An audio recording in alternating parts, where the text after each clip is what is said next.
जय जगन्नाथ। मैं जगन्नाथ मंदिर का पुजारी नरसिंह जी हूँ। मैडम आई थी हमसे बात करने के लिए, दर्शन बढ़िया से उनको करवाए और मंदिर में जो कुछ है उनको भी पूरा सारे मंदिर का व्यवस्था और मंदिर में पूरा परिक्रमा, मंदिर के अंदर में जो कुछ है और भगवान का दर्शन सब अच्छी तरह से करा दी और मैडम सेटिस्फाई होकर भी गए हैं। आप बोलिए, आपको क्या और मंदिर के बारे में क्या जानना है, बोलिए। हाँ जी, थैंक यू वेरी मच। वैसे तो हमारा दर्शन बहुत ही अच्छा हुआ, लाइक हमने इतना एक्सपेक्ट नहीं किया था। जगन्नाथ जी का भी कृपा रहा होगा, इसलिए इतना हो पाया। लेकिन अंदर जाने के बाद बहुत कुछ ही आपने बताया परिक्रमा के दौरान, which we cannot capture through camera. So वो थोड़ा अगर ब्रीफली आप बता सकते हैं तो। ठीक है, मंदिर के बारे में थोड़ा बहुत हम आपको पूरा संक्षेप से आपको बता देते हैं। ये जो मंदिर आपने दर्शन किए, ये भगवान जी का जो जगन्नाथ जी का मंदिर है, ये 800 साल पुराना ये मंदिर है। ऑलमोस्ट ये 1200 ख्रीष्टाब्दी में मंदिर बना था। ये मंदिर जब बना था, इस मंदिर में पूरा 4 एंट्री और एग्जिट पॉइंट है, 4 द्वार है जिसको बोलते हैं, 4 द्वार, पूरा पश्चिम उत्तर दक्षिण।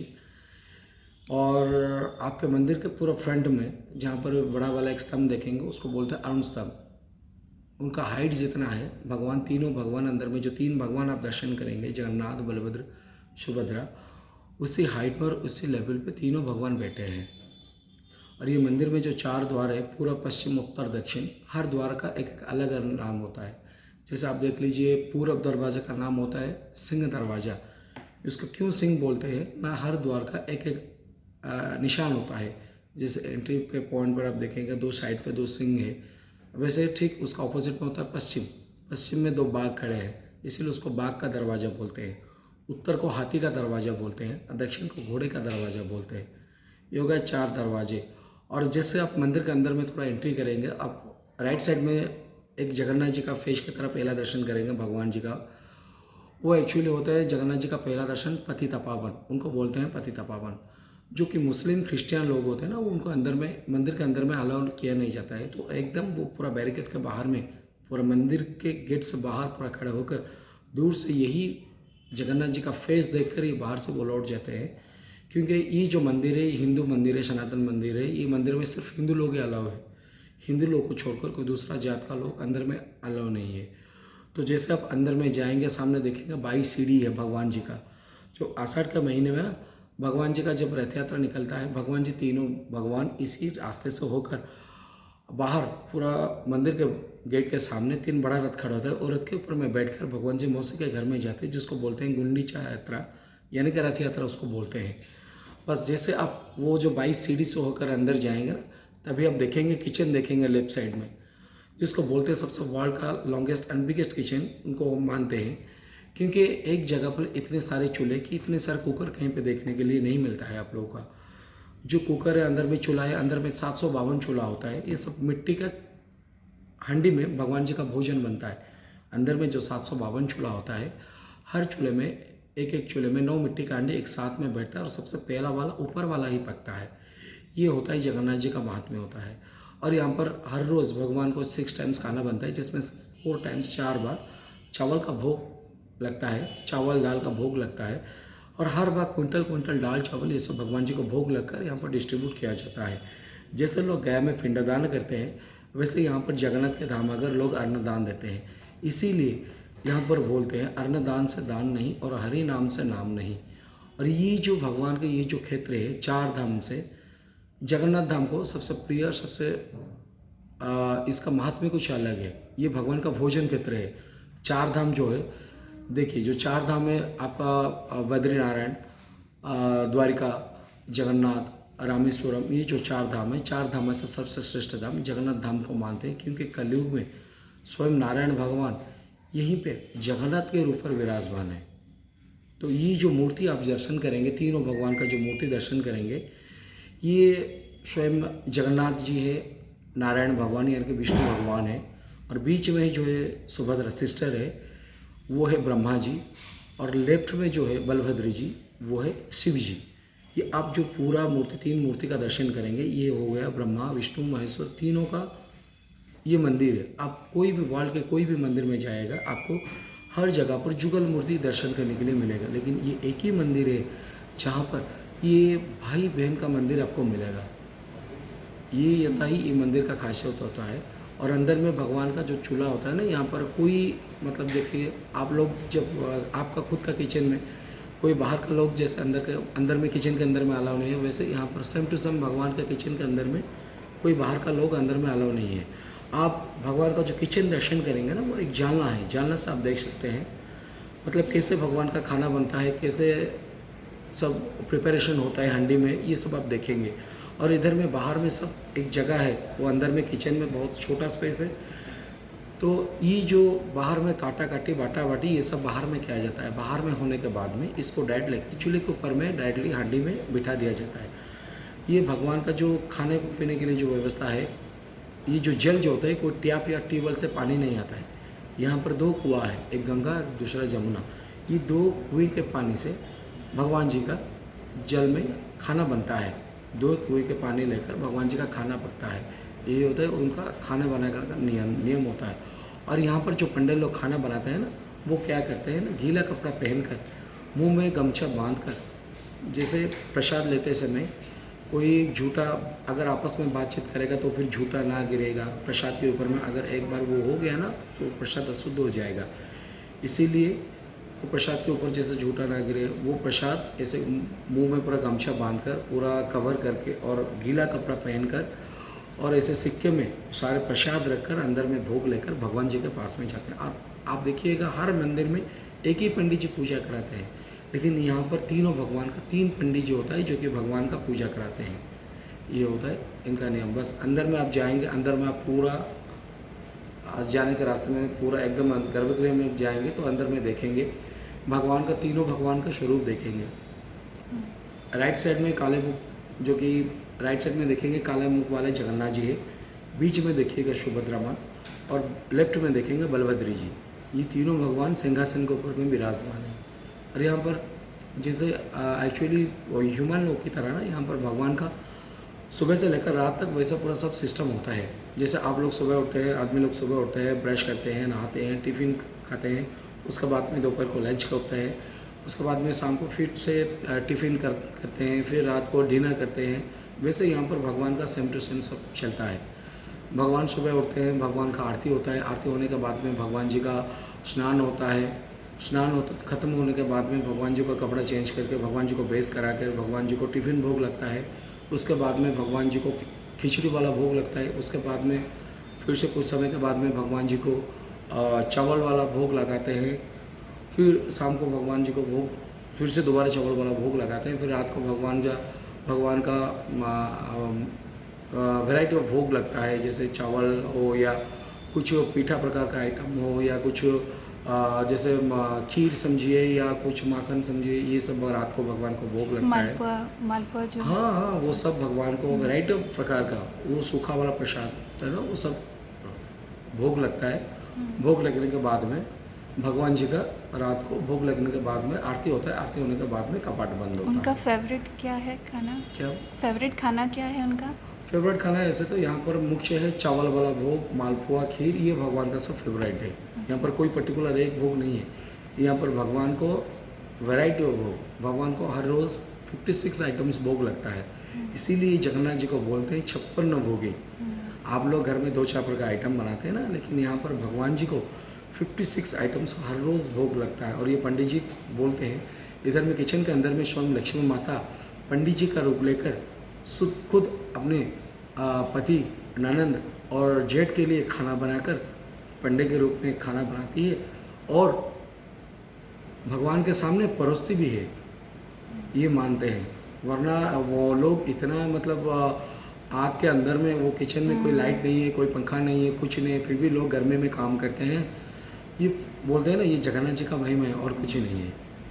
बस ये भोग लगाते हैं, भोग लगाने के बाद में फिर रात को कपाट बंद होता है। ये होता है एक रिचुअल होता है, भगवान का डेली का रिचुअल होता है। और अगर मंदिर का हिस्ट्री के बारे में आप बात करेंगे तो ये जो भगवान का जो स्टोरी है ना, देखिए आप लोग तो पता होगा, तो ये जो मूर्ति जो देख रहे हैं ना भगवान का, ये नीम के पेड़ से ये मूर्ति बना है, नीम का लकड़ी से ये मूर्ति बना है। ये कलयुग में जो कोई जन्म लेता है उसका मृत्यु सुनिश्चित हो, चाहे वो भगवान हो, चाहे वो इंसान हो, चाहे कुछ हो। इसीलिए इधर में भगवान जी भी, इनका भी जन्म मृत्यु का काम होता है, क्योंकि ये कलयुग है। कलयुग में जैसे आदमी लोग का 60-70 साल के बाद में लोग मर जाते हैं, वैसे यहाँ पर भगवान का भी जन्म मृत्यु का काम होता है, जिसको बोलते हैं नवकलेवर। नवकलेवर मतलब पुराना वाला मूर्ति को देह त्याग करके नया वाला मूर्ति जीवन दान करके फिर नया वाला मूर्ति को पूजा करने के लिए भगवान का ये जो रिचुअल होता है ना, उनको बोलते हैं नवकलेवर। ये कब आता है ना, जिस साल जोड़ा आषाढ़ का महीना पड़ता है उसी साल ये भगवान का ये सब जन्म मृत्यु का काम होगा। ये कब आता है, जो जोड़ा आषाढ़ का महीना आता है ना, वो जैसे हर 4 साल में फरवरी 29 डेज आता है, वैसे हर 12 साल, 15 साल, 19 साल, 25 साल ऐसे ऐसे अंतर में ये भगवान का ये जोड़ा आषाढ़ का महीना पड़ता है। हमारे ख्याल से पिछले हुआ था 96 में, जितना भी मुझे याद है पहले 96 में हुआ था। उसके बाद में ये हुआ आपका 2015 को हुआ, 2015 को ये मूर्ति चेंज हुआ। तो ये जो 19 साल का जो गैप है, 19 साल के बाद में अभी 2015 को, लास्ट टाइम 2015 को ये मूर्ति चेंज हुए थे।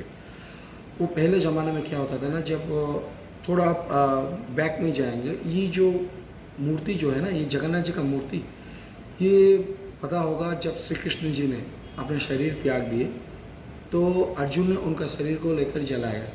जलने के बाद में उनका शरीर का एक पार्ट रह गया जो कि हृदय है।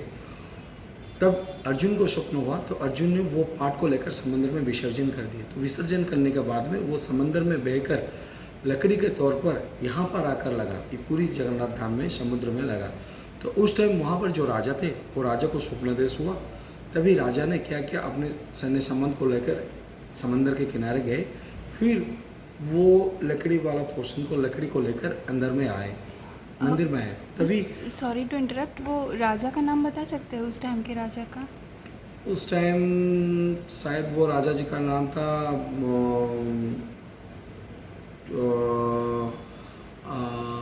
मुझे तो अच्छी तरह से याद नहीं है। ठीक है, बाद में बता दीजिएगा। हाँ, मैं बता दूंगा आपको।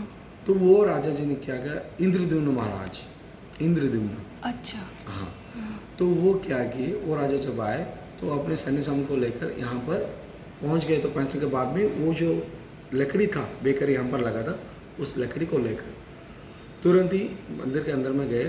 तो जाने के बाद में कारपेंटर को बुलाए। कारपेंटर को बुलाने के बाद में उन्होंने क्या किया, इसका सेफ कैसे बना होगा, कारपेंटर को बुलाकर बोले कि हमको एक मूर्ति, भगवान जी का मूर्ति बना कर दियो। तो कोई भी कारपेंटर ये कौन सा सेफ, ये लकड़ी से भगवान का कौन सा सेफ में बनेंगे, भगवान कौन सा सेफ में होंगे, ये कोई बना नहीं पाया। तो राजा बहुत चिंतित हुए। तो चिंतित होने के बाद में तुरंत ही भगवान को प्रार्थना की, हे भगवान, हे विष्णु, हे नारायण भगवान, आपके हिसाब, आपके मर्जी से हम, आपने जो आदेश दिया था, ये जो लकड़ी बेकार लगा, इसका मूर्ति बना, ये कोई भी कारीगर इसका कोई स्वरूप नहीं दे पा रहा है, कोई रूप में कोई आकार नहीं दे पा रहा है, क्या करेंगे। तभी भगवान ने उनको बोले, हे राजा, तुम चिंता मत करो, हम विश्वकर्मा जी को यहाँ पर भेजते हैं तुम्हारे वहाँ पर, जो ये भगवान का ये मूर्ति बनाएंगे। तभी राजा और रानी के सामने विश्वकर्मा जी ने एक बुढ़ा ब्राह्मण के वेश में आकर राजा रानी के सामने 2 शर्त रखा। क्या शर्त रखे कि हे राजा, हे रानी, आपके हम ये मूर्ति बनाएंगे, लेकिन मूर्ति बनाते समय ना हमको कोई डिस्टर्ब नहीं करेगा, हमको कोई काम में बाधा नहीं होगा। जब ये काम करेंगे ना, हम दरवाज़ा बंद करके काम करेगा, और ये काम करने के लिए हमको 21 दिन का टाइम दीजिएगा। 21 दिन के अंदर में हम ये जगन्नाथ जी का मूर्ति बनाएंगे। राजा बोल के ठीक है, कोई अगर नहीं कर पा रहा है तो कोई अगर ब्राह्मण अगर बोल रहा है मैं कर दूंगा, 21 दिन का टाइम दे रहा है तो ठीक है। तो राजा रानी क्या हुआ, दरवाज़ा बंद करके वो बुढ़ा ब्राह्मण अंदर में काम कर रहे थे। तो राजा रानी हर रोज़ दरवाजे पर आकर कान लगाते थे, तो टुक टुक टुक टुक ऐसा कुछ आवाज़ सुनाई देता था, काम करने का आवाज़ सुनाई देता था। तो राजा रानी ने पूरा श्योर हो गए अंदर में बुढ़ा ब्राह्मण जो था वो कुछ काम कर रहे हैं। तो वैसे 4 दिन गए, 6 दिन गया, 8 दिन गया, 10 दिन गया, 12 दिन गया, जैसे 14वां दिन क्या हुआ ना, कुछ और आवाज़ सुनाई नहीं दिया। तो राजा रानी बोलते थे कि हम तो हर रोज़ कान देते थे, हर रोज़ तो कुछ आवाज़ सुनाई देता था, लेकिन आज सुनाई नहीं दे रहा है। शायद वो बुढ़ा ब्राह्मण जो था वो बिना खाए और बिना पिए जो काम कर रहा था ना, शायद मर गए होंगे। तो राजा बोला, तो आप एक काम कीजिए। रानी बोले कि आप ये दरवाज़ा खोल लीजिए। तो तभी राजा बोले कि हे रानी, वो बुढ़ा ब्राह्मण हमसे ये शर्त रखे थे, अगर हम 21 दिन का टाइम देना, और 21 दिन में 21 दिन तक कोई उनको डिस्टर्ब नहीं करेगा ना। देखिए, अगर एक बार वो अंदर में मर गया ना तो ये ब्रह्म पाप हमको लगेगा। हम ये भगवान का काम कर रहे हैं ना, तो हमको ये पाप लगेगा, अच्छा नहीं लगेगा। आप खोल दीजिए। तो राजा ने दोनों आपस में बात करके जैसे वो दरवाज़ा कबाट खोल दिए, तभी वो बुढ़ा ब्राह्मण के इधर अदृश्य हो गए, और भगवान का स्वरूप ऐसे बिना हाथ और बिना पैर में जो मूर्ति देख रहे हैं अभी, वैसा आधा अधूरा रह गया। तो राजा रानी देखकर उसको खूब चकित हो गए, आश्चर्य हो गए। राजा उसको खूब आश्चर्य हो गए। आश्चर्य होने के बाद में फिर दोनों बहुत रोए। रोने के बाद में भगवान के सामने वो जो मूर्ति जो आधा अधूरा बना था, उनके सामने पूरा लम होकर नीचे गिर पड़े। हे भगवान, आज हमारे वजह से आपके ये आधा अधूरा मूर्ति है। तो तभी उनके सामने स्वयं भगवान प्रकट होकर बोले कि हे राजा, हे रानी, इसमें आपकी कोई गलती नहीं है, क्योंकि कलयुग में मैं इसी रूप में यहाँ पर विराजमान होना चाहता था, इसीलिए आज ये मेरा स्वरूप है। और आज से मतलब कलयुग में ये मैं चाहता था, इसीलिए ये मेरा स्वरूप है, और आज से ही मेरा ये रूप कलयुग में पूजा पाएगा। और जो कोई मुझे अंतर मन से, श्रद्धा मन से, भक्ति भाव से बुलाएगा, उनके लिए मैं बिना हाथ और बिना पैर के भी उनके पास में दौड़ा चला जाऊंगा, उनके सारी दुख दर्द समेट कर ले लूँगा। ये होता है भक्त का भगवान। तो उसी दिन से मतलब भगवान पूजा, ऐसे मूर्ति पूजा पाके आ रहे हैं। उस समय युग अलग था, लकड़ी बेकार लगा था। अब तो कलयुग हो गया, लकड़ी तो बेकार नहीं लगा। तो अब क्या हो रहा है ना, ये लकड़ी को ढूंढने के लिए एक विशेष पंडा लोग इधर में लकड़ी ढूंढने के लिए जाते हैं। और ये जो लकड़ी है, ये नीम का पेड़ में, ये लकड़ी में ये मूर्ति बनाए हैं नीम के लकड़ी से।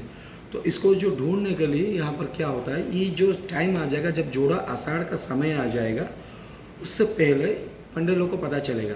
तो ये एक विशेष जात का लोग है, पंडे लोग का जात है, जो कि ये भगवान का जन्म मृत्यु का काम करते हैं।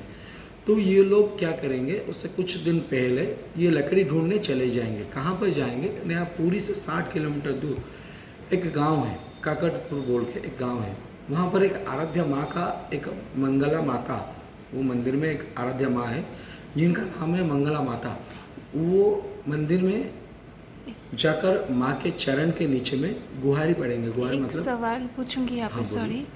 मंगला माता जो आज मैं देख रही थी बाहर, आज मंगलवार है, तो हाँ, घर के सामने वो नहीं है, वो नहीं है। नहीं वो नहीं है, वो अच्छा, अलग है। अच्छा। उनका मूर्ति है, मैं फोटो में भी दिखा दूंगा। अच्छा, काकटपुर वो काली माता भी नहीं है? नहीं, काली माता नहीं है। अच्छा, ठीक। जैसे दुर्गा है ना, दुर्गा माता का रूप। अच्छा, हाँ। ठीक। तो ये मंगला माता के पास में पूरा रात को जाकर उनके सामने पहुंचकर उनके चरण के नीचे में पूरा लम होकर गिर जाएंगे। हे माँ, हे हम लोग यहाँ पर भगवान जी का दारू, दारू मतलब लकड़ी यहाँ पर बोलते हैं, उड़िया में उसको दारू बोलते हैं। भगवान जी को लकड़ी की ढूंढने, भगवान जी का नवकलवर होगा। भगवान अपना शरीर त्याग करके नया शरीर में जाएंगे, नया शरीर होगा, नया रूप होगा। वही रूप को हम बनाने के लिए जो लकड़ी चाहिए होगा, हम वही लकड़ी को ढूंढने आपके पास में आए, ताकि आप हमको सही दिशा बताओ, ताकि कौन से दिशा में जाएंगे तो जगन्नाथ जी का लकड़ी मिलेगा, कौन से दिशा में जाएंगे तो बलराम जी का लकड़ी मिलेगा, और कौन से डायरेक्शन में जाएंगे तो फिर सुभद्रा माँ का लकड़ी मिलेगा। तो तभी वो जो बहुत सारे जो पंडे लोग गए होंगे, वो बहुत सारे लोगों के बीच में उनका दलपति होगा। तो वो जो तीन भगवान जी का 3 दलपति होंगे, वो दलपति को भगवान यहाँ पर मंगला माता स्वप्नादेश करेंगी, तुम इस डायरेक्शन में जाएगा तो जगन्नाथ जी का लकड़ी मिलेगा, उस डायरेक्शन में जाएगा तो बलभद्र जी का मिलेगा, उस डायरेक्शन में जाएगा तो सुभद्रा माँ का मिलेगा।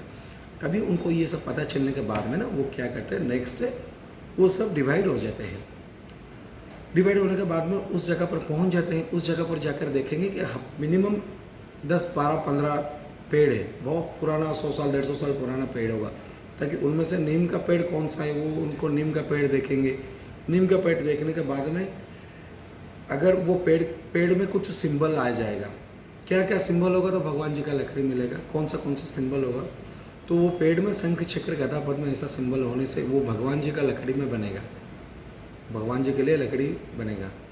दूसरा होता है वो पेड़ के ऊपर में हमेशा साफ जगह रहता है, ताकि पेड़ के ऊपर में कोई पशु पक्षी दूसरा पशु पक्षी पेड़ के ऊपर में बैठकर मलमूत्र त्याग ना करे, इसीलिए वो पेड़ में हमेशा सांप जगकर रहता है।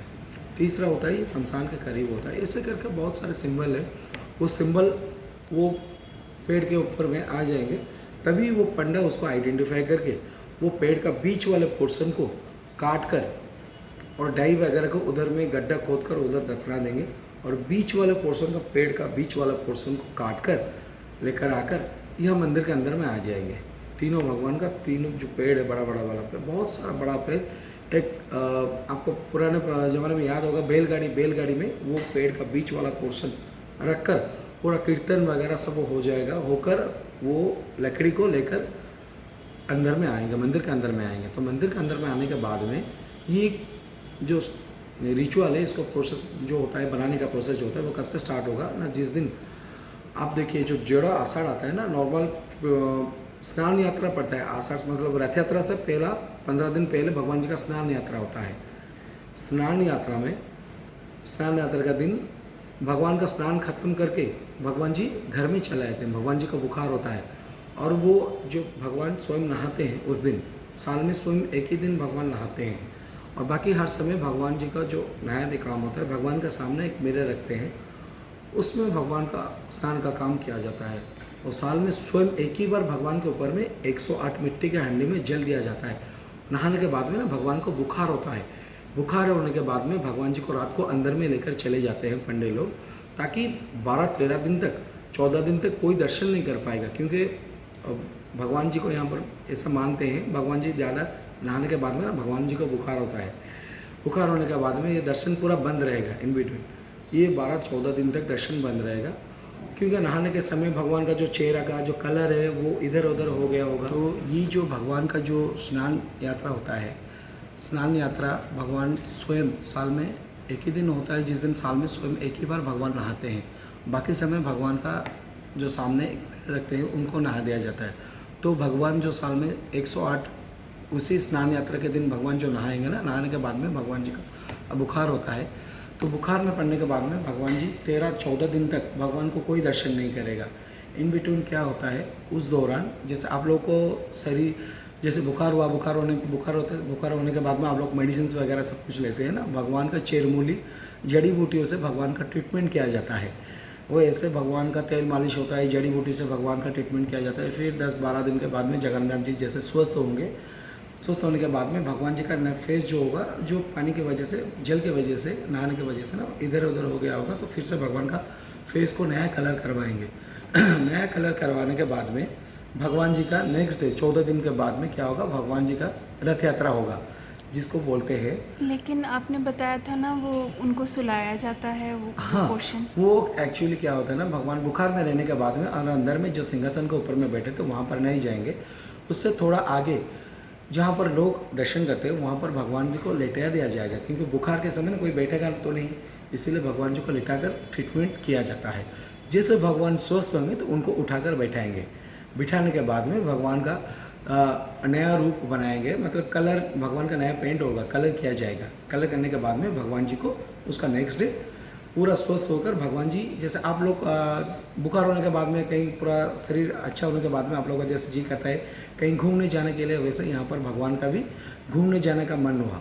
तो कहाँ जाएंगे भगवान जी, बोले मौसी के घर में, जिसको बोलते हैं रथ यात्रा, उस यात्रा को बोलते हैं रथ यात्रा। नेक्स्ट डे भगवान का रथ यात्रा निकला। रथ यात्रा जब जाते हैं ना, तो फिर बड़े भाई बहन इनको साथ में लेकर चले जाते हैं बिना लक्ष्मी के। जब उल्टे रथ के समय जैसे 10 दिन के बाद में भगवान वापस आएंगे ना, तो पत्नी को छोड़कर चले गए होंगे, तो पत्नी क्या करेंगी, गुस्से से दरवाज़ा बंद कर लेंगे, जेठ जी को छोड़ देंगे, ननंद को छोड़ देंगे। फिर जैसे देखेंगे जगन्नाथ जी रथ से नीचे उतर रहे हैं ना, तो जाकर वो जैसे मंदिर का सिंह द्वार है वो दरवाज़ा बंद कर लेगी। दोनों के बीच में झगड़ा होगा। दोनों के बीच में झगड़ा होने के बाद में क्या करेंगे, जगन्नाथ जी लक्ष्मी माता का गुस्से को शांत करने के लिए लक्ष्मी माता को उस दिन रसगुल्ला भोग लगाएंगे।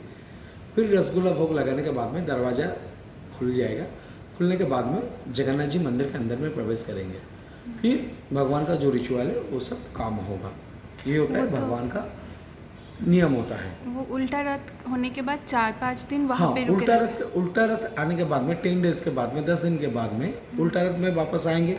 फिर आने के बाद में ना 3-4 दिन तक भगवान जी बाहर में रुकेंगे। उनका हर डे एक एक रिचुअल होता है। जैसे उल्टा रथ के दिन हुआ, उसका नेक्स्ट डे होगा भगवान का रथ के ऊपर में सोने का श्रृंगार होगा, सोने का श्रृंगार होगा। उसका नेक्स्ट डे भगवान का एक पन्ना भोग होता है, जो कि रथ में जो चंडी चामुंडा लोग हैं वो सब भगवान का थोड़ा सा प्रसाद पाने के लिए इच्छुक होंगे।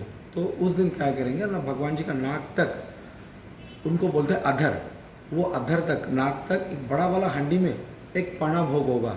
जैसे छेना, दूध, दही, ये सब सारे डालकर एक पन्ना भोग होगा।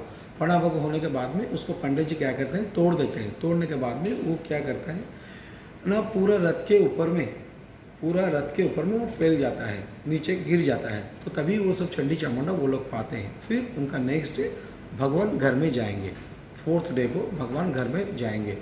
जैसे जाएंगे ना, बलराम चले जाएंगे, सुभद्रा माता सिस्टर चली जाएंगे, जैसे जगन्नाथ जी जाएंगे ऊपर से देख लेंगे लक्ष्मी माता, तो दोनों के बीच में झगड़ा लगेगा, दरवाज़ा बंद कर लेगी। दरवाज़ा बंद होने के बाद में लक्ष्मी क्या करेंगे, जगन्नाथ जी क्या करेंगे, लक्ष्मी माता का गुस्सा ठंडा करने के लिए उस दिन लक्ष्मी माता को रसगुल्ला भोग चढ़ा दिया जाएगा। ये होता है। फिर रसगुल्ला भोग लगाने के बाद में ना, माँ भोग खाने के बाद में दरवाजा खुल जाता है, फिर जगन्नाथ जी अंदर में जाएंगे। ये होता है, बहुत सारे नियम होते हैं। एक यहाँ पर आप लोग देखिए, जैसे आदमी लोग का सुबह से लेकर रात तक जो रिचुअल्स वगैरह होता है ना, यहाँ पर as usual same to same यहाँ पर भगवान का भी वही रिचुअल्स होता है।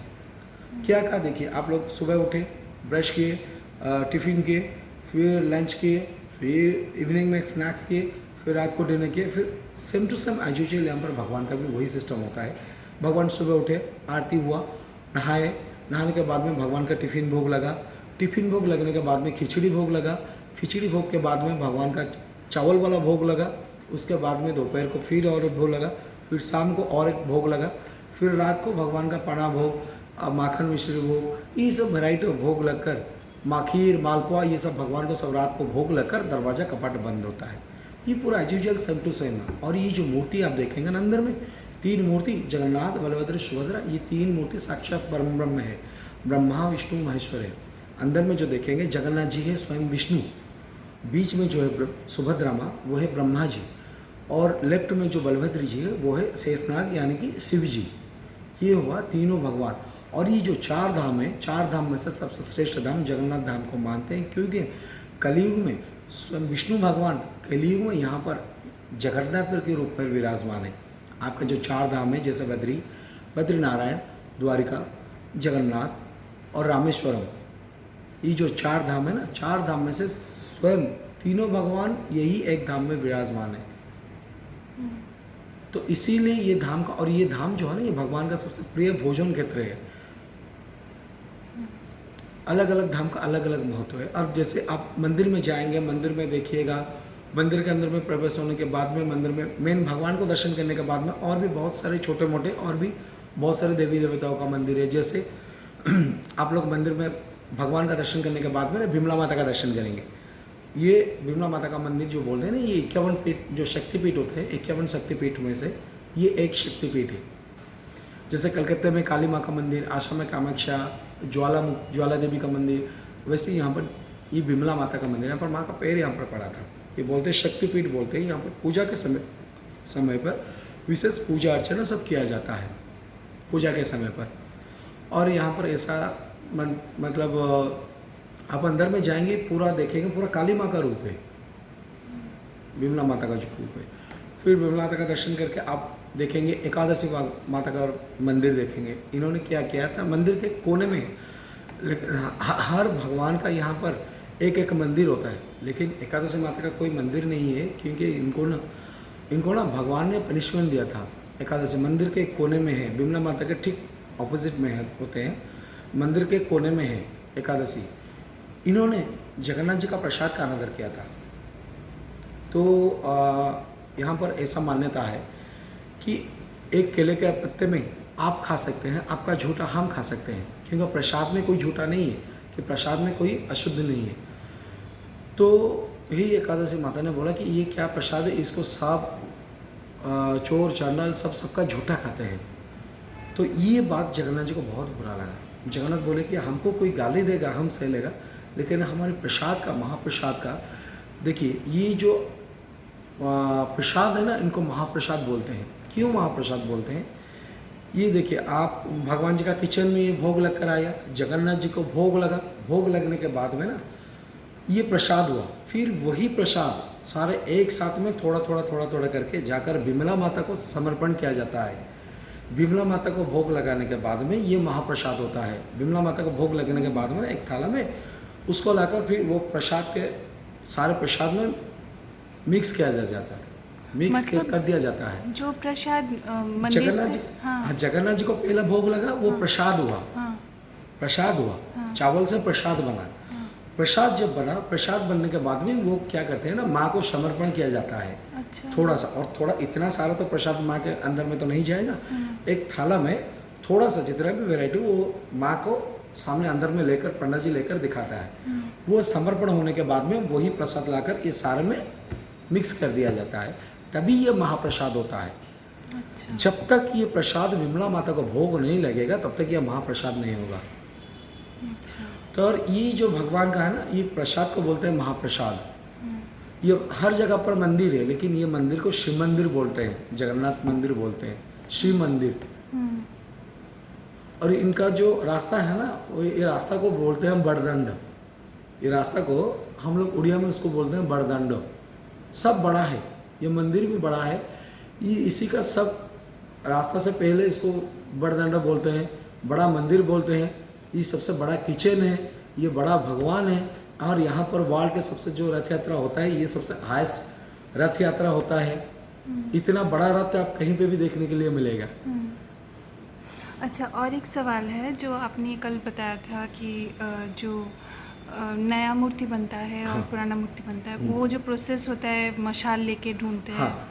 हाँ, ये जो सही बात बताया, ये भगवान का जो रिचुअल है, जन्म मृत्यु का रिचुअल है। ये जो मूर्ति जो बनता है ना, ये मूर्ति जो जब चेंज होता है ना, वो चेंज होने का एक समय है। जैसे आप लोग कोई घर में प्रतिष्ठा करें, कोई काम करेगा तो दिन मुहूर्त ऐसा देखकर करते हैं, वैसे यहाँ पर भगवान जी का ये जो जन्म मृत्यु का काम होगा ना, जैसे ये पूरा नया मूर्ति बन जाएगा, पुराना मूर्ति को ले आएंगे। और ये काम करने के लिए सबसे बुजुर्ग लोग, 3 जन पूरा बुजुर्ग पंडा लोग, मुंह में कपड़ा, हाथ पे कपड़ा, चौक पे कपड़ा, ये सब कपड़ा बांधकर, हाथ में मलमल का कपड़ा बांधकर पूरा मंदिर के अंदर में एक बिल्ली का बच्चा भी नहीं रहेगा। उस दिन पूरा होल टाउन पूरा अंधकार रहेगा।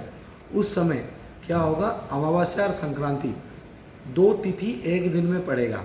अमावस्या और संक्रांति 2 तिथि एक दिन में पड़ेगा, तभी पूरा रात को, निशब्द रात को ये काम होगा, ये चेंज होगा, ये ब्रह्म परिवर्तन होगा। जोड़ा आषाढ़ जो बोल रहे थे, जोड़ा आषाढ़ में ये काम होगा, लेकिन वो तिथि पड़ेगा अमावस्या और संक्रांति, अच्छा, दोनों तिथि एक दिन में ही पड़ेगा, तब ये काम होगा, ये चेंज होगा।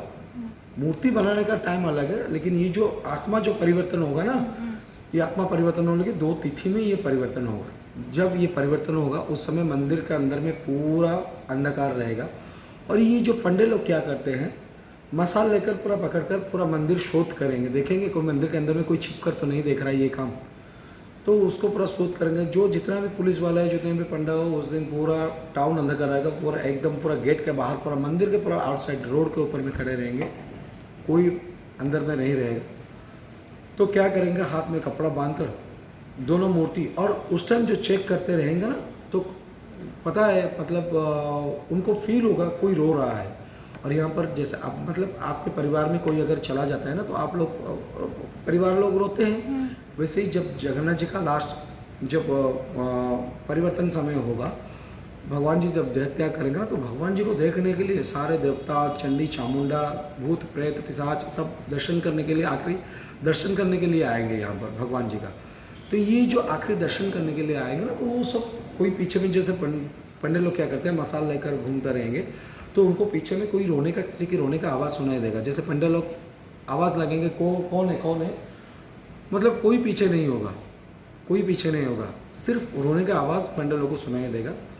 तो ये वो मानते हैं कि जब भगवान जी शरीर त्याग रहे हैं ना, तो भूत प्रेत पिशाच सब आखिरी दर्शन करने भगवान के पास में आ रहे हैं।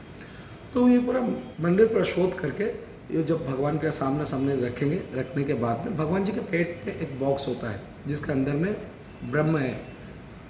तो वो बॉक्स को खोलकर वो अंदर में हाथ डालकर जो भी कुछ भगवान के अंदर में आएगा, वो पंडित जी के अंदर में हाथ में आएगा, उसको लेकर वो क्या करेंगे, नए वाला मूर्ति के अंदर में डाल देंगे।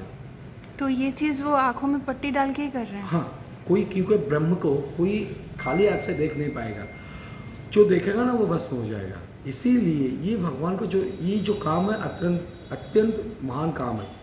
और इसको मतलब कुछ भी हाथ में आए उसको लगेगा कुछ है, लेकिन वो किसी को बता नहीं पाएंगे हमने ये काम ऐसा किया, वैसा किया, ऐसा चीज़ था।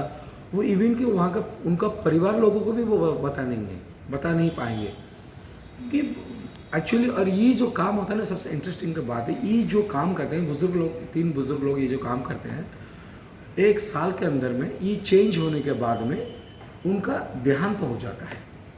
और ये जो पुराने वाला मूर्ति को लेकर क्या करते हैं, अंदर में एक समाधि स्थल है मंदिर के अंदर में। जैसे भगवान के अंदर में, भगवान मंदिर के अंदर में भगवान जी बैठे हैं, सिंहासन के ऊपर में बैठे हैं, तो वैसे ठीक समाधि स्थल में 20 फीट नीचे एक गड्ढा है। वो गड्ढे के नीचे में एक सिंहासन है। वो क्या करेंगे, वो गड्ढे को पूरा साफ कर दिया जाएगा, मिट्टी से भरवा दिया गया था। तो वो मिट्टी को साफ करने के बाद में वो सिंहासन के ऊपर में एक पुराने वाला मूर्ति को रख देंगे। रखने के बाद में वो फिर से गड्ढा कवर कर देंगे। कवर करने के बाद में ना फिर नया वाला मूर्ति उधर में अंदर में लेकर पूजा करेंगे। पुराना वाला मूर्ति पूरा गड्ढा खोद कर पूरा समाधि दे दिए। फिर जब ये 19 साल बाद, 25 साल बाद या 12 साल बाद जब ये नेक्स्ट ये काम होगा ना, वही जगह को फिर से साफ किया जाएगा। गड्ढा को फिर से खुदाई करेंगे। खुदाई करने के बाद में सिंहासन खाली करेंगे। फिर दोबारा जगन्नाथ जी को वहाँ पर ला कर रखेंगे। तो वो जो गड्ढा खोदेंगे ना, उसमें एक काठ का एक टुकड़ा भी नहीं मिलता है। बोलते हैं किधर में चले जाते हैं भगवान, कोई पता नहीं है। भगवान किधर अदृश्य हो जाते हैं किसी को पता नहीं। ये उस समाधि भगवान का, जैसे आदमी लोगों का शमशान होता है, वैसे भगवान जी का भी वो समाधि स्थल का बोलते हैं कोयली वैकुंठ। वो देवोत्तर संस्थान है। कोयली वैकुंठ, कोयली वैकुंठ बोलते हैं। जब मंदिर में आएगा वो जगह एक बार देखिएगा, सबसे पूरा शांत जगह है और सबसे पवित्र जगह है वो। लेकिन रात को उधर में जाना मना है। मतलब जैसे आप लोग शमशान में कोई रात को नहीं जाता है। उधर में क्या होता है ना, रात को सब आते हैं भगवान का साक्षात दर्शन करने के लिए। चंडी चामुंडा सब लोग आते हैं, वो मानते हैं, इसीलिए रात को अंदर में कोई नहीं जाता है। और दोबारा और एक चीज़ मंदिर में बहुत ही, ये जो भगवान का फ्लैग चेंज होता है, ध्वज चेंज होता है, ये हमेशा भगवान को शाम को चेंज होता है। 4 बजे, 5 बजे या 5:30 के अंदर में भगवान के ये फ्लैग चेंज होता है। और ये फ्लैग चेंज करने के लिए 3 जन पंडा ऊपर में उठता है। ये फ्लैग चेंज करना भी अलग पंडा है। ये जो फ्लैग जो चेंज होता है ना, फ्लैग चेंज करने आप लोग जैसे देखेंगे कोई पिछवाड़ा करके नहीं उठता है। जैसे वो फ्लैग चेंज के लिए वो मंदिर के कोने में आप देखेंगे एक सिंह है।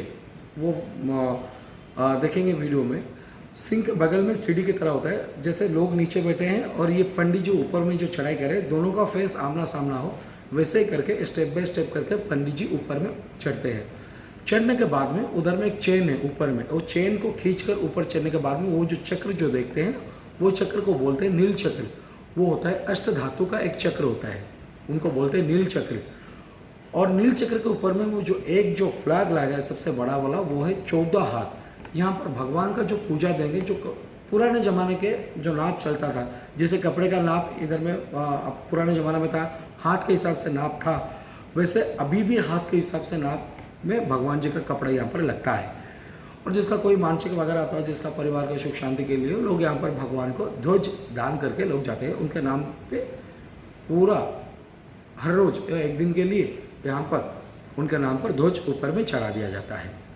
और वैसे करके मतलब जैसे जाते हैं वैसे मतलब उतरते हैं। और ऐसा बोलते हैं कि चाहे जितना तेज़ का तूफान हो, बारिश हो, आंधी हो, कुछ भी हो, हर रोज़ ही चेंज होना है, मतलब होना है।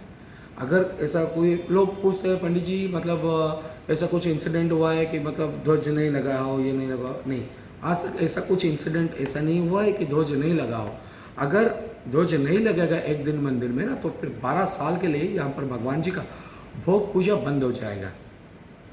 तो ये रिचुअल है, चाहे 15-20 मिनट लेट से क्यों ना हो, इसका तूफान आया तो बारिश खत्म थोड़ा थम जाने के बाद में ऊपर में जाएंगे, भगवान का फ्लैग चेंज होगा, फिर से वो लोग नीचे आएंगे। और जो ये पंडा ये जो काम करता है ना, वो ऊपर चढ़ने से पहले नीचे भगवान जी को हाथ जोड़कर ये प्रार्थना करके जाते हैं, हे भगवान, मैं नहीं, वो बोलते हैं हम भगवान आपकी सेवा में, आपके मंदिर के ऊपर में ये फ्लैग चढ़ाने जा रहे हैं, ध्वज लगाने जा रहे हैं, हमारी रक्षा आप करना।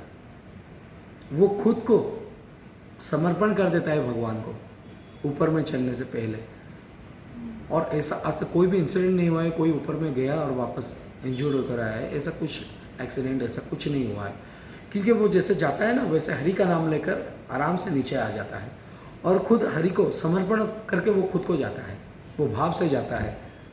तो भगवान क्यों किसी का अनिष्ट करेंगे, वैसे पूरा नीचे आ जाता है। और ये मंदिर में आप देखेंगे दो चीज़ बहुत अहमियत होता है, ये मंदिर का शैडो नहीं पड़ता है, छाया नहीं आता है।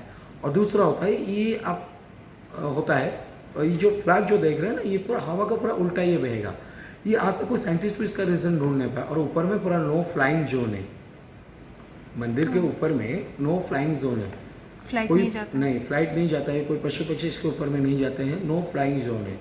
और इधर में क्या होता है, जो ध्वज जो होता है वो पूरा हवा का पूरा उल्टा ही बहता है। आप नीचे एक कपड़ा पकड़कर अगर खड़े होगे ना, तो आपको पता चलेगा हवा किस तरफ से बहता है और ध्वज किस तरफ से बहता है। तो ये मंदिर वो राजा ने ही बनाया था जिन्होंने मूर्ति नहीं, बनाई थी? ये कोई एक राजा के समय पर यह मंदिर नहीं बना। अच्छा। इसको बहुत सारे लोग, अभी देखिए, अभी बड़ा बड़ा बिल्डिंग कैसे बनता है, क्रेन वगैरह से बनता था। उस टाइम तो कुछ क्रेन वगैरह नहीं था। उस टाइम क्या होता था ना, ये मंदिर के बगल में पूरा समंदर था। आजकल घर वर सब बन गया है, समंदर थोड़ा डिस्टेंस में चला गया। लेकिन अब जो कोणार्क गए ना, कोणार्क देखे, कोणार्क के पूरा पीछे में समंदर है, पूरा बगल में समंदर। वैसे जगन्नाथ के मंदिर के बगल में पूरा समंदर था। वो समंदर में क्या होता था, वो बालू बहुत था, रेत बहुत ज़्यादा था, इसीलिए थोड़ा बहुत बनाते थे, कंस्ट्रक्शन करवाते थे, और थोड़ा बहुत हाइट हो गया, फिर कंप्लीट, फिर दोबारा थोड़ा बहुत कंस्ट्रक्शन करते थे। ऐसे ऐसे करके बालू उसको जितना भी कंस्ट्रक्शन करते थे, मंदिर जितना भी पोर्शन बनाते थे, उसको बालू में भरवा देते थे, ताकि ये पूरा जैसे पूरा मंदिर पूरा कंप्लीट बन गया। और ये जो एक राजा के समय पर ये मंदिर नहीं बना है, ये लास्ट पोर्शन राजा चोड़गंगा देव जो कंप्लीट किए लास्ट पोर्शन, ये मंदिर उन्हीं के नाम पर ही है। राजा चोड़गंगा देव ने ये मंदिर बनाया है। तो ये जो लास्ट पोर्शन जो कंप्लीट किया ना, तो ये कंप्लीट होने के बाद में ये पूरा एंटर एरिया, पूरा मंदिर पूरा बालू में भर गया था। तभी क्या हुआ, ये इधर में समंदर के किनारे, यहाँ पे जो राजा थे समंदर में घोड़े के ऊपर में बैठकर जा रहे थे, तो अचानक उनका घोड़े का पैर लगा। घोड़े का पैर वो नील चक्र है ना, नील चक्र के टॉप नोच वाले पोर्शन में लगा, तो घोड़ा गिर पड़ा। तो राजा भी पड़ गए। तो राजा बोलो कि क्या हुआ, क्यों घोड़ा गिर पड़ा। राजा आकर वो जगह को देखे तो एक और चक्र का टॉप वाला पोर्शन निकला। तो राजा ने उनको सैन्य सामान को भेजकर वो जगह को साफ किया, तो चक्र निकला, वो मंदिर का जो नील चक्र पोर्शन निकला। तो राजा बोले कि चक्र निकला, इसका मतलब नीचे कोई भव्य मंदिर होगा। तो उस टाइम क्या हुआ, वो राजा ने पूरा अपने लोगों को लगाकर वो जगह पूरा साफ करवाए। साफ करने के बाद में ये सुंदर भव्य मंदिर निकला। उस टाइम कोई भगवान अंदर में नहीं थे। क्यों नहीं थे ना, आप हिस्ट्री में सुनेंगे। यहाँ पर मैक्सिमम उड़ीसा का पहला नाम था उत्कल। तो यहाँ पर लोग क्या होता था, ज़्यादातर मुस्लिम अटैक हो रहा था। मुस्लिम लोगों को पता था यहाँ पर धन दौलत बहुत ज़्यादा है। तो ये बात हमारे जो राजा थे, राजा को पता चल गया कि यहाँ पर मुस्लिम अटैक होने वाला है। तो राजा ने क्या किया, वो भगवान को, मतलब मुगलों के शासन थे, तो मुस्लिम, तो वो राजा ने क्या किया, वो राजा, जय जगन्नाथ, ये भगवान का ये जो सुंदर मंदिर जो देख रहे हैं ना, ये आजकल जैसे बड़ा बड़ा बिल्डिंग जो बनता है वो क्रेन वगैरह से बनता है, लेकिन उस टाइम तो क्रेन वगैरह कुछ नहीं था। उस समय क्या होता था ना, ये पूरा मंदिर के बगल में पूरा समंदर था और उस समय बहुत रेत था। तो ये थोड़ा बहुत बनाते थे, फिर उसको रेत में पूरा फिलिंग करवा देते थे। ऐसा ऐसा करके ये मंदिर बना है। और कोई एक राजा के समय पर ये मंदिर कंप्लीट नहीं हुआ है। और ये मंदिर का जो लास्ट पोर्शन, जो टॉप वाला पोर्शन जो कंप्लीट किए, जो जिस राजा ने, ये मंदिर उनके नाम पर ही बना। तो ये जैसे पूरा मंदिर पूरा कंप्लीट हुआ, कंप्लीट होने के बाद में पूरा एंटर एरिया पूरा बालू में भरा था। उस टाइम यहाँ पर जो राजा थे वो क्या कर रहे थे, उनको तो पता नहीं था यहाँ पर मंदिर है। वो जो राजा कंप्लीट किया वो तो मर गए, मरने के बाद में तो कोई दूसरा राजा आया ना, ये क्या कर रहे थे, ये मंदिर समंदर के किनारे वो जा रहे थे, तो अचानक उनका घोड़े का पैर लगा, घोड़ा गिर पड़ा। घोड़ा गिर पड़ने के बाद में वो जगह को देखे तो वो नील चक्र का टॉप वाला पोर्शन निकला। तो टॉप वाला पोर्शन निकला, राजा बोले कि इसके नीचे में शायद और कुछ होगा, तो जगह को साफ किए तो चक्र निकला, नील चक्र निकला। तो नील चक्र निकला तो अपने पूरा लोगों को लगाकर ये पूरा मंदिर पूरा उन्होंने आविष्कार किया। तो आविष्कार करने के बाद में उस टाइम कोई भगवान अंदर नहीं थे, क्योंकि उस टाइम क्या होता था, यहाँ पर मुस्लिम लोगों का अटैक होने वाला था, ज़्यादातर अटैक हो रहा था। क्यों हो रहा था ना, इधर में ऐसा नियम होता था कि यहाँ पर आप सुनेंगे हिस्ट्री में, यहाँ पर उड़ीसा में धन दौलत थोड़ा ज़्यादा हो गया, क्योंकि इधर का जो राजा था वो जगन्नाथ जी का खूब मानते थे, जगन्नाथ जी का आशीर्वाद उनके ऊपर में खूब था। इसीलिए ऐसा नियम था कि और किसी दूसरे राज्य में किसी का बेटा या बेटी नहीं हुआ तो उस राजा ने क्या करता था, वो उस राज्य का जो संपत्ति यहाँ पर जगन्नाथ जी को दान कर देता था। इससे करके ये जगन्नाथ जी के धाम पर जगन्नाथ जी का ये जो उत्कल का राज्य का पूरा रेवेन्यू बहुत ज़्यादा बढ़ गया था। ये लोग मुस्लिम लोगों को पता चला, मुस्लिम लोग मुगल जो एम्पायर्स थे उनको पता चला। पता चलने के बाद में यहाँ पर वो प्लान किए यहाँ पर अटैक करने के लिए। तो यहाँ पर जो राजा थे उनको पता चला, तब उसने क्या किया, उन राजा ने क्या किया ना, तो यहाँ पर भगवान को उन्होंने बोला कि अरे धन दौलत ले ले कुछ नहीं होगा, लेकिन हमारे भगवान को अगर ले गए तो फिर दिक्कत होगा। इसीलिए उन्होंने राजा ने क्या किया ना, यहाँ पर तीनों भगवान को मंदिर से निकाल कर एक जगह पर अंडरग्राउंड करके रख दिया, पाताली करके रख दी। और ये जो राजा ने जो काम ये किया वो राजा मर गए, तो और कोई दूसरे को पता नहीं चला कि हमारा ये भगवान कहाँ पर है, वो पता नहीं चला। तो वो पाताली होकर शायद 200-250 साल पूरा रहे। हाँ, जगन्नाथ जी अंडरग्राउंड होकर 200-250 साल रहे। फिर चार धाम के जो चार शंकराचार्य है, इस धाम के जो शंकराचार्य है, शंकराचार्य को कि शंकर का उनको अंश मानते हैं, रूप मानते हैं, स्वरूप मानते हैं शंकराचार्य भगवान को, उनको स्वप्न हुआ। तो उन्होंने जाकर जगन्नाथ जी जहाँ पर अंडरग्राउंड होकर पाताली होकर रहे थे, उनको वहाँ से आविष्कार करके मंदिर में पुनः प्रतिष्ठा करवाए। तो वो कहाँ पे था, वो नीलमाधव में? नीलमाधव ने ये मंदिर का, ये अभी जो मंदिर जो देख रहे हैं ना, ये मंदिर जगन्नाथ जी का पहला रूप है नीलमाधव। अच्छा। और ये जो मंदिर जो देख रहे हैं ना, इनका पहला पूरा पुराना ये था, एक पहाड़ था। अच्छा। पहला स्वरूप पूरा पहाड़ है, ये जगह था, उसको बोलते हैं नीलकंदर। और वो नीलकंदर पर्वत में एक भगवान थे, उनका नाम था नीलमाधव। और ये नीलमाधव से चेंज होकर परिवर्तन होकर ये जगन्नाथ के रूप पर पूरा विराजमान हुआ। तो ये जो प्रथा परंपरा है, ये तो बहुत है, बहुत स्टोरी है। भगवान को जितना भी आप अध्ययन करेंगे उतना ही आपको पता मतलब चलेगा। अभी अचानक से मुझे पता नहीं था, 250 साल तक वो ये नीचे अंडरग्राउंड होकर रहे। फिर शंकराचार्य भगवान ने उनको यहाँ पर लाकर पुनः प्रतिष्ठा करवाए। ये हुआ भगवान का पूरा ये सब रिचुअल हुआ। और यहाँ पर भगवान का ना जो 12 महीने में 13 यात्रा होता है। जैसे वैशाख के महीने में भगवान का चंदन यात्रा होता है। आप लोग को गर्मी लगा, आप लोग कहाँ आउटिंग के लिए कहाँ पर जाते हैं, नौका विहार करने के लिए आउटिंग के लिए जाते हैं, वैसे यहाँ पर भगवान जी का नौका विहार करने के लिए जाते हैं। चंदन तालाब, पूरी से 1 किलोमीटर, मंदिर से 1 किलोमीटर आगे एक चंदन तालाब है।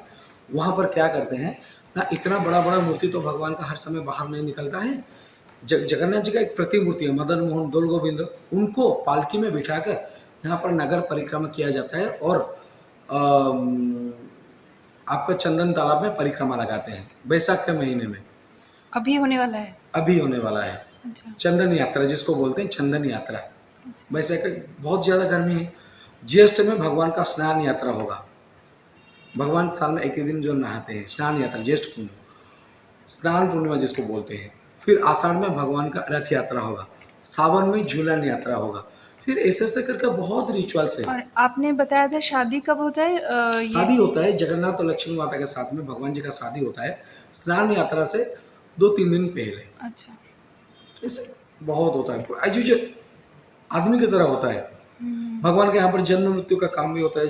जैसे जन्माष्टमी होता है, भगवान छोटे बाल गोपाल भी जन्म लेते हैं। ऐसे बहुत सारे रिचुअल्स है। मतलब कृष्ण जी की जो चीज़ें हुई थी लगभग वही चीज़ें सारी चीज़ यहाँ पर भी होता है। जिसका जैसे राम जन्म, कृष्ण जन्म, सब यहाँ पर भी होता है। ये सब भगवान का अलौकिक लीला है। इसको समझना मतलब इतना आसान नहीं है कि नहीं। आए कोई 1 घंटे में हम आपको बता दें, ये नहीं हाँ। होगा। लेकिन आप जितने इसके अंदर में घुसेंगे, हाँ। उतना ही आपको पता चलेगा ये भगवान क्या है। हाँ। इसीलिए लोग देखते हैं, इतना बड़ा-बड़ा आँख देखते हैं, इतना इधर, लेकिन देखिए हर जगह पर कुछ ना कुछ होता है। लेकिन जब तक ये जगन्नाथ धाम में ये भगवान है, तब तक ये धाम को कुछ नहीं होगा। ये सब उन्हीं का आशीर्वाद है। अगर वो चाहेंगे ना, तो इसको एक पलट में उलट-पलट कर देंगे, क्योंकि इसका बगल में समंदर है। लेकिन आज तक ऐसा कुछ इंसिडेंट नहीं हुआ। जितना भी देखिए, साइक्लोन हुआ, फाइलिन हुआ, ये हुआ, इससे थोड़ा दूर हुआ है। ये मंदिर से बहुत दूर हुआ है, क्योंकि हमेशा ये भगवान उनको, मंदिर को वो खुद सुरक्षा देते हैं, और उनको, उनके पंडे लोग को भी वो खुद सुरक्षा देते हैं। उनका जो सेवा करेंगे पंडे लोग, उनको भी वो भगवान अपनी शरण में लेते हैं। और सबका भी मंगल हो, ये हम चाहते हैं। जय जगन्नाथ। जय Jagannath. Thank you very much. अगर वापस जगन्नाथ जी बुलाएंगे तो मैं वापस श्योर श्योर आऊँगी श्योर श्योर, और भी ऐसा नहीं है। डिटेल्स भगवान जी कलेक्ट करके सबको ले जाऊँगी। हमेशा बुलाते हैं, बस उसका डोरी लगेगा तो फिर से आएंगे, फिर से बढ़िया से दर्शन करेंगे, फिर से बढ़िया से सब कुछ होगा। थैंक यू प्रणाम। जय जगन्नाथ। जय जगन्नाथ।